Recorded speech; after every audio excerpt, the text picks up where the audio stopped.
Evan, ano ang alegasyon ng mga complainant dito sa kanilang mga inirereklamo?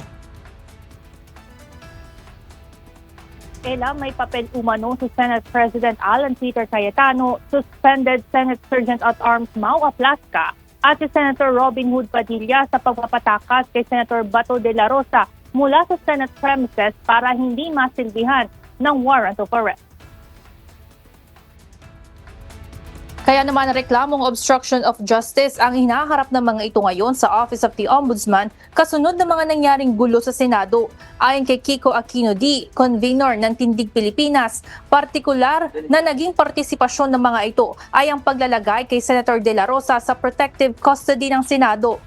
Ayon na rin sa utos ni Senate President Alan Peter Cayetano, pagpapaputok ng baril ni Osaa Aplasca na nagdulot ng kaguluhan sa lahat ng empleyado sa gusali at pag-amin ni Senator Padilla na pinasakay niya si De La Rosa sa kanyang sasakyan nang umalis ito sa Senado.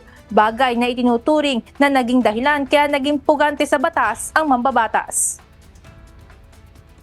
Tingin po namin ang akmang venue para sa pag-file nito ay sa Ombudsman at saka continuation lang po ito sa maraming boses mula sa taong bayan, mula sa civil society na nababahala, nalulungkot, nalilito, nagagalit dahil sa nagiging kalagayan ng ating Senado ngayon.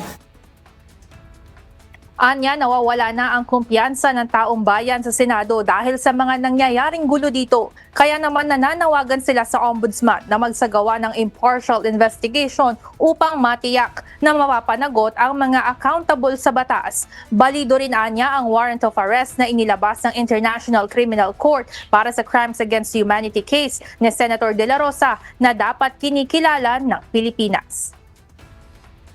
Ella, ayon kay Kiko Aquino D. o ayon sa grupo ng Tindig Pilipinas, nagbigay na rin sila sa International Criminal Court ng kopya nitong obstruction of justice complaint na ipinasa nila sa Ombudsman upang maipaalam dito sa International Criminal Court na may ganitong nangyari sa pagsisilbi ng warrant of arrest laban sa isa sa kanilang mga akusado. Yan muna ang update mula dito sa Ombudsman. Balik sa inyo dyan, Ella. Maraming salamat, Evan Alvarez.